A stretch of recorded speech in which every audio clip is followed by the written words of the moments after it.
From the city of Peaky Blinders, Birmingham, England, I would like to introduce you to Paddy Dandar. As the world becomes more automated and the robots take over, it's imperative that we build the right human skills for the future. So pull up a chair, grab a samosa or two, and make yourself very uncomfortable.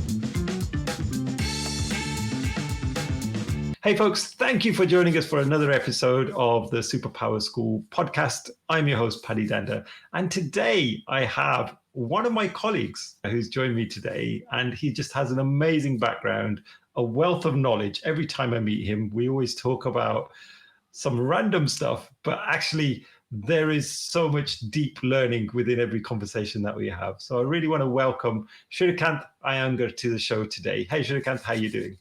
I'm good, Paddy. I'm good. I'm a bit scared as well. You're expecting superpowers. So I think the best I can do is what Usain Bolt would do, right? Oh, wow. Oh, that's awesome. I even wore my Avengers t-shirt today. So yeah. Way to go. Yeah. We're both ready. So don't worry. Nothing to be fearful of. We're in safe hands. And no, really appreciate you taking the time out today as well to talk to me. Absolute pleasure. So let's kick off, Srikanth. So the listeners don't know much about you, and I would actually love to know more about you as well. So could you share a little bit about your background and where it all started for you? So, Paddy, I grew up, as you can guess from my name and the way I look, I'm of Indian origin. I grew up in India. I was born in a place in the south of India called Bangalore. If you would ask someone 35 years ago if they knew Bangalore, most people wouldn't. But today it is the tech capital of India and probably one of the most famous cities on tech across the globe. So it's pretty good. But I was born there, but my schooling, etc., was done in the west of India in Mumbai and Pune, both fairly large cities. And that's me, right? So like all of us just went through school, hating being in the class, loving being outside the class, muddling along with sport. I played quite a few sport too, varying degrees. But I think, as they said, the effort was often more than the skill, but it got you through into the school team and you did a bit of that. So yeah, and I come from a family of, let's say, science grads on both sides. My dad's a textile engineer specialized in nylon tire cords. So when he started working in the 60s, automobiles were all over the place. So tires were being sold literally by the truckload. And so he was a specialist in getting the nylon yarn that goes below that. My mom's a master's in chemistry. So I think growing up, it was pretty clear that science or something to do with science is what I'm going to do. I don't think I had much choice. Anything else would not have been acceptable. So after school, I went to engineering school. I did 4 years of electrical engineering, power systems, etc. Again, in a place called Pune. And as part of that, I spent some time on an automotive shop floor. So that's how I realized that I like the people part of the business as much, if not more than the technology. So went on to do an MBA. So that's me in a nutshell, all through in India, across my education. I've got a younger brother, not so young anymore. He's balder than I am, lives in the US. So I never stop pulling his leg. And my folks live in India. We live in London. It's me, the Pali, and we've got a daughter who's going to be 14 now in a month. And it's a sea change. 3 years ago, I was the greatest thing in her life. Today, I am the Luddite. I know nothing. Yeah, so it's good to see that fall from grace. Yeah, that's me. In terms of career, just to round it off, Paddy, I started work in India after a business school. Worked in the CPG space with one of India's largest consumer companies. Spent time across different parts of India, and this happens to be a company which has a significant stake from a FTSE 100 company in the UK. So there was some interaction with the UK and so on. But then the tech services industry in India just took off. Suddenly, Indian technologists were helping develop code for companies across the globe. One of those companies, some of you may know, was Infosys. I had a fantastic opportunity to start work with Infosys in the US, helping grow their business, be a sales guy, pounding the pavement, as they call it in American terms. Did that for 4 years after having worked for about 4 or 5 years in India, and then moved to London. And that's me. So worked in 3 continents. I'm very blessed for that. Lived in probably 9 different cities through my growing up. I speak 5 languages, 4 of which are Indian languages, but 5 different languages. And yeah, so that's me. Wow, that's That's huge. I was going to say my daughter's 12, so I have 2 more years before I become a stranger to her too. So 14 seems to be the sweet spot.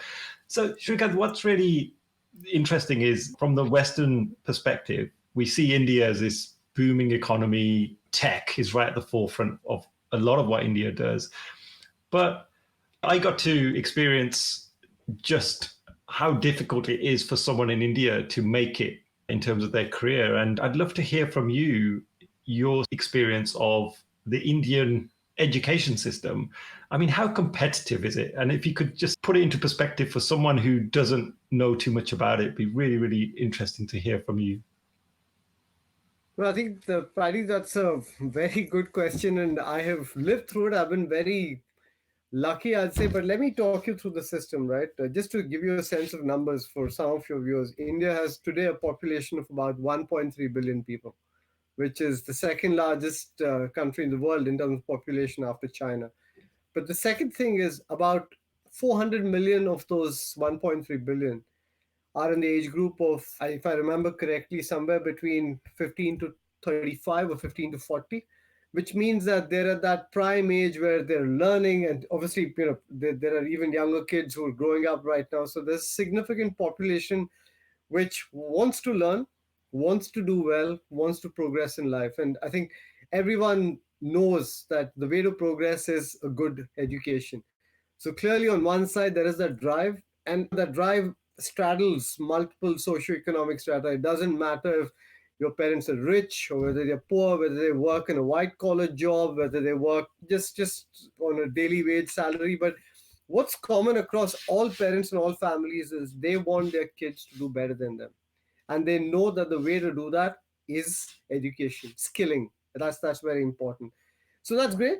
But what that means is the competition is intense. The competition is very, very intense, right? It's a function of the opportunities that get created. Often language is a barrier. If you don't speak English or you've not had the chance to learn English, it's a little more difficult because, let's face it, English is the language of the business world across the globe. Um, you need to have strong groundings in math and science, and that's often something that's taught pretty young. So you'd be surprised that I have seen and I've heard stories of so many people, kids 5, 6, 7 years old, who live in small villages in India where sometimes electricity is not available 24 hours.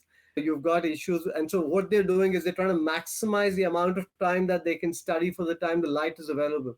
Now, when kids grow up with those kind of constraints and make the most of it, by definition, they become very competitive because they know that you can't take anything for granted, right? So that's the competition that goes in. So when you get to a stage where you're giving competitive exams at the state or national level, typically for most seats, so let's take the engineering college that I went to. Again, I was quite lucky. I came from a background where we weren't rich, but my parents were educated. So you're grounded in that from a young age. But for every position that was available in the college, there were probably about 300 people who wanted it, right? So you've got to do well in the exam, but you've got to also make sure that you're prepared for it and so on and so forth. And that just only gets better.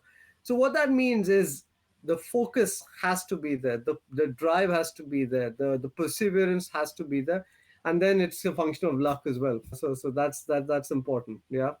Again, just talking about, because I'm an engineer, I can talk about the tech industry is driven by engineers from India.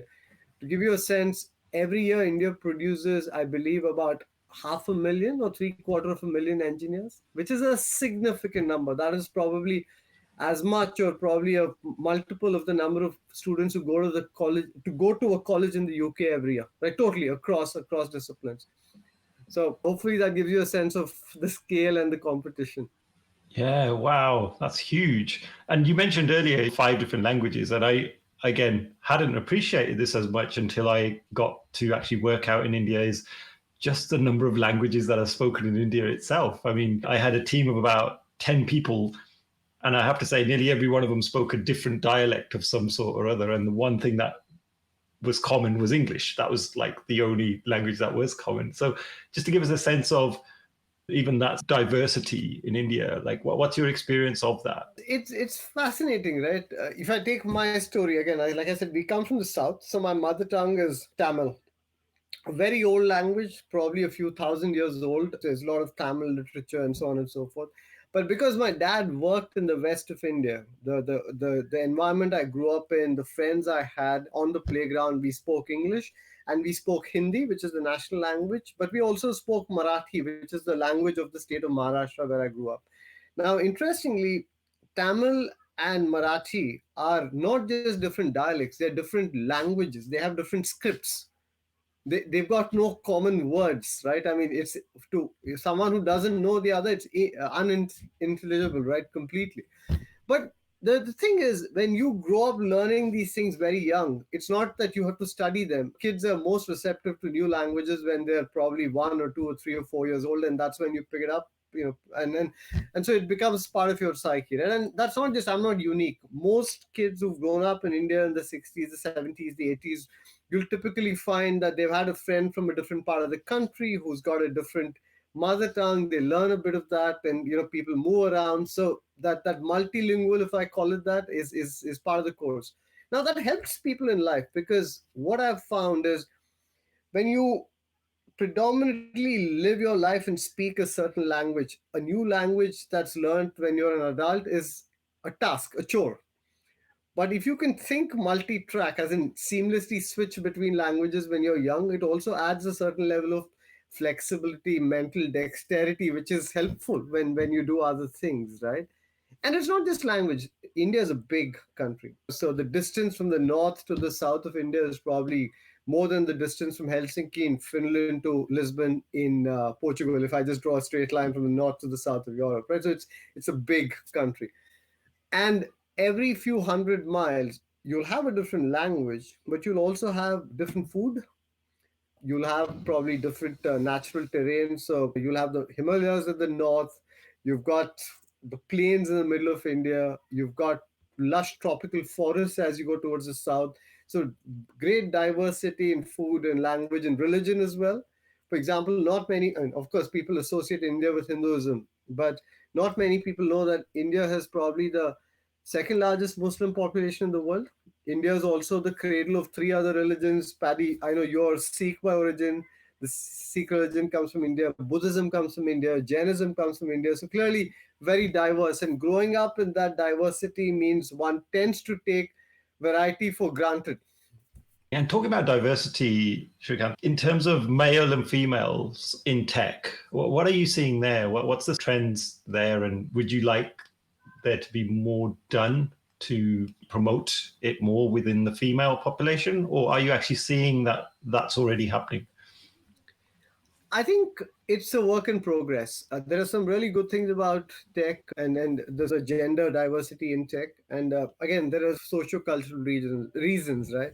If you go back about 20, 25 years, India was very conservative. Most women were educated. And again, the education of girls is different in different parts of India based on the cultural background and so on. Women in the south, in the west, and to a certain extent parts of the east tend to be more educated. In the north, they tend to be less so, although that's equalizing now.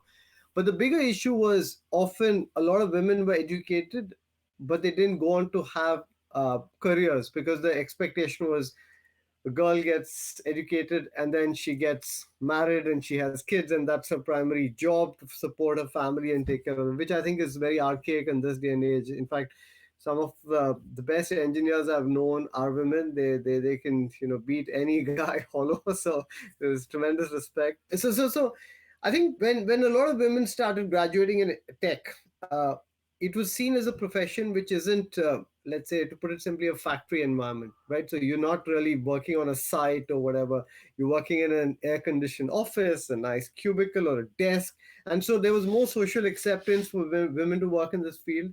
Also, timings were pretty regulated in the sense that you got to your work at 9, you finish by 6, you aren't really going far away. It's all in urban centers and so on and so forth. So there was this acceptability, and which is why you find that in the tech services industry in India, at the entry level, diversity, if I just take gender diversity, it will probably, and I'm not going the entire LGBTQ spectrum, I'm just going to take it simplistically and say male and female. You probably have at least 30 or 40% of the intake being women, which is a good thing, and it just needs to increase.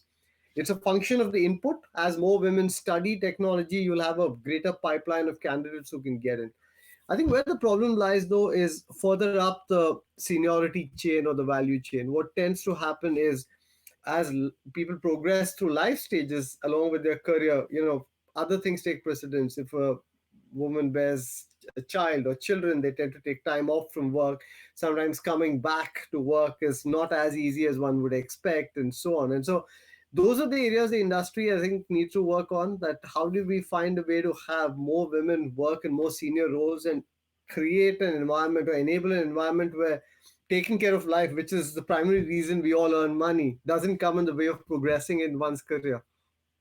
I'm always keen to know how well women are being promoted in certain careers, just because I have a daughter, and I have to say I've been much more conscious about that since she was born. Before that, I'm an only child, so I never really faced these issues. But I have to say, ever since she's come into my life, I'm so much more conscious about it. And it's great to hear, I think, from you, the fact that 30 to 40% of candidates are from a female background. And I think that can only be a good thing. There's some fantastic role models of people who've gone on to do really well, right? If you take examples, I think, and if you go back in history, again, India was probably one of the first countries in the world to have a female leader in Indira Gandhi. I believe, if I remember correctly, Indira Gandhi was the second elected head of state who was a woman after Golda Meir in Israel, well before a lot of other countries. At the risk of creating a political controversy, it's worth noting the US still hasn't had a woman president.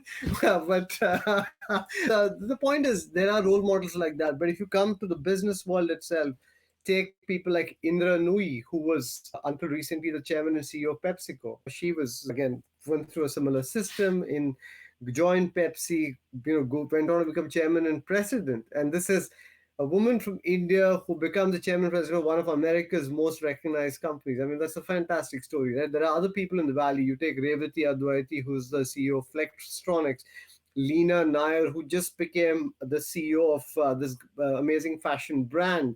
So there are a lot of women role models out there that one can emulate. If you take the edtech space that you and I work in, the world's most valuable edtech is actually an Indian company called BYJU'S. And one of the co-founders of BYJU'S is a woman called Divya Gokulnath. Again, she's probably mid to late 30s, built a company that's, I believe by some estimates, worth about $25 billion today. So, serious shareholder value being delivered right there. So fantastic, right? Yeah, wow, that's phenomenal. I had no idea about that last example there, so I'll certainly be Googling her. And just going back to your previous point about languages, just to make it clear for everyone, there is no language called Indian. There's no language called Chinese. And then these are made up. And frankly, there is no food called Indian as well. Yeah. Just to be clear, and Paddy, you know this, Punjabi food is very different from Tamilian food, is very different from Bengali food. There is no food called Indian. There is no language called Indian. Yes, India has a national language, if you call it that. It's Hindi because it's spoken in most parts of the country. But many local languages, and these are not dialects, local languages they borrow words from each other, but clearly they're different in their own right. Some have a common script, some have a different script, and then so on and so forth. So if I just go back to the language point, if I remember correctly, India has, I think, about 30 or 35 official languages in their own right, and somewhere between, 3 to 5,000 dialects in different shapes or forms. And remember, this is something that's been built over thousands of years in that sense. Yeah, no, absolutely. And with our household, I've always been encouraged to learn Punjabi from an early age. And at one point, my parents would say, if you speak to us in English, we won't reply. And so I was encouraged to speak in Punjabi. And I'm trying, or we're trying to instill a similar discipline into the kids at the moment. And they say, Daddy, but why do we need this language? Like, why am I having to learn this? No one speaks this language at school. No one speaks it at work. And then something remarkable happened a few years ago when we went to Barcelona on a family trip. And we were a little bit lost. We didn't really know where to go next. And we jumped into a cab, and there was a Punjabi taxi driver. As soon as I spoke a couple of words of Punjabi, he just warmed to us. And it was so lovely the way he just opened up. At one point, he was ready to invite us to his house for dinner and everything. But it was so amazing. And he literally took us around the whole city and afterwards wouldn't take any money from us. And we absolutely paid him, but it was a great example that I was able to give my kids to say, that was only because of the fact that he heard us speak the language and he instantly had an affinity with us. So I personally am a big fan of making sure that we hold on to some element of that culture. I mean, it'd be great to hear your thoughts, especially since you're a father now in this country as well, in a Western country. What are some of the thoughts that you have around that? Yeah, so a few thoughts, right? And you're right, this is something that's debated quite a bit around the dinner table at our home as well. But let's go back to evolution. If you go back to evolution, I mean, we humans evolved from apes, as we all know, and then we became social creatures. There were tribes, and then there were larger units, and now we've got connections across the globe. But within that expanse, like all other animals, like all other creatures, if I call it that, we want signs of familiarity, because in the animal world, familiarity is important. I mean, you think of a dog. When a dog sees a stranger, they sniff, they try and see, is this person a threat or not? And often, as humans, we are looking for context. And often language is a great context, because we can speak to someone in a language that they can understand. It builds a connection. So it's a natural human instinct to seek out points of connection, and language is often probably the most obvious, right? Of course, one could say that the way one looks is one, but I think language is a far better, let's say, common factor. So I think being able to communicate with people in the language they want is they know is important. And that's why, coming back to my daughter, you said I'm a dad. But so my daughter obviously speaks English. She studies in the UK. She speaks a bit of Tamil, my mother tongue, the Pali. My partner, her mom, comes from a different part of India. She comes from Bengal. So she speaks Bengali and she learns that a lot more. Two different languages. She doesn't use either of those at school. So she probably doesn't know it as well as she does, but she can understand enough. And at school, she learns Spanish and she learns Mandarin, right? So the way I see it, between English, Spanish, and Mandarin, she probably can at some point communicate with 3/4 of the world, or maybe just over half the world, which is a good place to start, right? You've got that. You can communicate. But going back, I also feel that it's important in corporate context, right? Now, we may all speak English, but how many times in the corporate world have we heard, and you do that in your agile programs as well, that every corporation has its own culture. And along with that culture comes its own lexicon, its own language, right? There are acronyms which are obvious to certain people who've been in the company for many years, but they're not for people who join newly.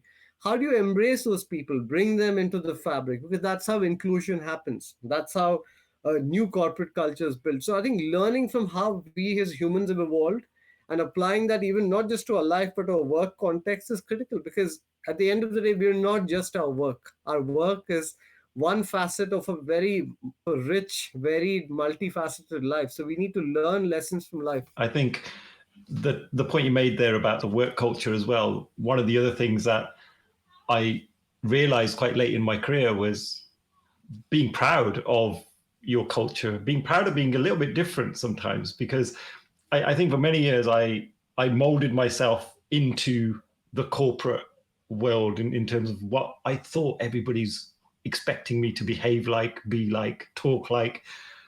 And it's only until years later that I realized actually being a bit different is going to give you some competitive advantage, because you almost stand out from the hundreds of other people that are working in that organization. And having some of this cultural identity, I think, I personally would say to anyone, like, flaunt it. It's something that you have, that's part of your DNA. It's probably been in your blood for many, many years, hundreds of years, if not thousands. So bring it to the table, because everyone's always really interested in knowing things that are different. We're quite curious characters and creatures, aren't we? So yeah, absolutely resonate with everything you just said there.